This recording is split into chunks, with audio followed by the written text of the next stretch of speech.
I certainly hope that by now you've heard the story about Virginia Governor Ralph Northam and his rather unfortunate photograph from his college-age yearbook. So I needed to talk about this. I really didn't want to make a video about it. But first, the most important news. CNN Chiron incorrectly labels Democratic Governor Ralph Northam as a Republican. Really? Really? Here's what I can assume based off of this. I would lean more towards it's probably a mistake. According to the story, they do say Anderson Cooper correctly stated Northam's party affiliation prior to the Chiron mishap, also known as a lower third. Here's what I think really happens. CNN is biased, heavily biased. So what probably happened is some producer, I don't believe it was intentional, I think they just have this worldview where they're like, whoa, the governor was racist, wow, and it puts Republican. Because they can't imagine it was the Democrats, right? So we've got a bunch of stories I've pulled up about this, and I want to point out some very important things. That's the photo in question for those who didn't see it, and the New York Times runs the story. Ralph Northam, Virginia governor, admits he was in racist photo. Now, you may be asking, but which one is he? And there are many a meme circulating the internet where you've got the sweating guy with the two buttons, if you know what I'm talking about, and it says one of them is the guy in the blackface, the guy in the KKK, and he's got to pick one. Well, he hasn't. But based off of some very cursory sleuthing, I believe it is fair to say this is Northam for a couple reasons. First, if you Google search his height, you'll find a couple different instances where they say he's about 6 feet tall. There's also a photo of Northam shaking Barack Obama's hand. Barack Obama, I believe, is 6'1", and they're about the same height. So I believe it's fair to say, I don't know this man, that he's probably 6 feet tall based off of, you Google it, right? I'm not saying it's definitively true. I'm just saying this is what I've dug up. It's more likely, in my opinion, that this is Northam because if we go by average height, this person's, 5'7", 5'8", maybe, and this person is around 6 feet. If it was the other way around and Northam was standing here, and this is when he's an adult male, okay? This is not high school. This is him as an adult in medical school. So he's got to be like, what, 22 to 24? I could look up his age, but basically in his 20s, right? Which means he's as tall as he's going to get. Likely not this person, because whoever this person is would probably be around 6'5". Very likely that Northam was the one in blackface. And there's another reason why we think that was the case. Because his nickname, which I can't say, is a racial slur for black people. So, yes, they put that in his 1984 yearbook. A racial slur. Yes. Now, here's the thing. A lot of people are saying, oh, no, it's 30 years ago, 34 years or 35 years ago-ish. Why are we going to judge someone based off this? Well, hold on. I think it's important to draw a distinction between somebody who tweeted a joke that was in poor taste, that was dug up to slam them after they already apologized for it. It's another thing when a dude in Virginia dresses up in blackface and has a racist nickname. It's very, very different, okay? Now, I do believe people can change, right? He's apologized for it. Basically, everyone's calling on him to resign. But there's a big difference between what, Kevin Hart did, for instance, where it's like he tweeted 10 years ago and he had homophobic jokes, and he's addressed it and said he won't do it again. Okay, all right. But this is a photo where he's dressed up, like he's literally dressed up like a minstrel show. And I'm assuming it's him. Somebody is dressed up like it's a minstrel show. The other guy's in KKK robes. Well, I saw this story shared on Twitter. This is what the Klan was doing in 1984, around the time he posed and chose. Somebody chose to put this photo in their book. 5 men arrested in Georgia Klan attacks. So, they say 5 Georgia Ku Klux Klansmen were arrested today on federal charges of breaking into homes at night to attack an interracial couple and a white woman believed to be associating with blacks. In one attack, a white woman and her 2 adolescent children were terrorized and she was whipped. In the other, a black man married to a white woman suffered a severe head injury. Now, Kevin Hart's jokes. Not a big fan of them. But this is at a time when I believe marriage equality, gay marriage is like enshrined by the Supreme Court. These things are widely condemned in our culture.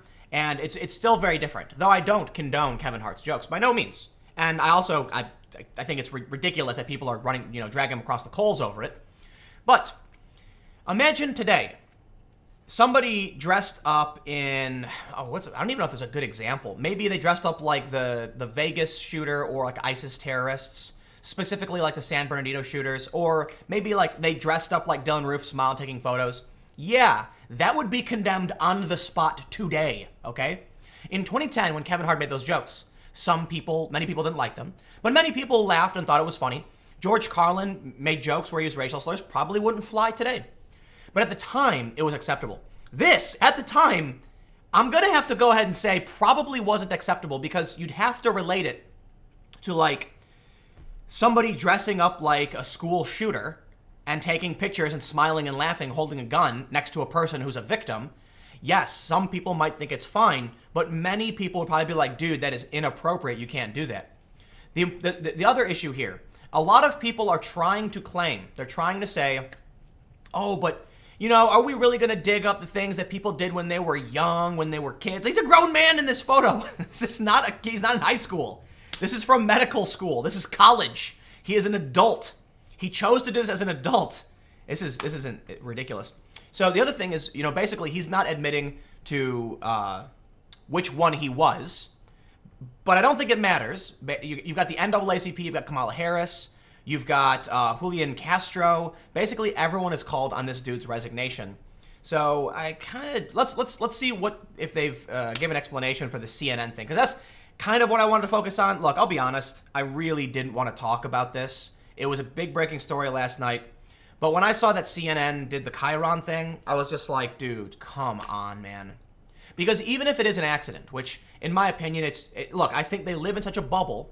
They could not perceive of themselves as racist, so they did this, and it was an oopsie. But it shows you they're truly biased. No matter what, even if it was an accident, it shows they're biased, okay? And if it was on purpose, well, then you know they're biased. But when I saw this, I was just like, do I really got to record something about this? As CNN was reporting on Governor Ralph Northam's apology, they put the D next to it, apology for his yearbook photo showing him in either blackface or a KKK outfit, the Chiron labeled him as a Republican. The Chiron was shortly changed to D. Cooper was accurate, they say. So I guess then they just, oh, is that it?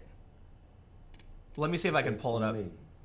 That photo and the racist and today, yeah.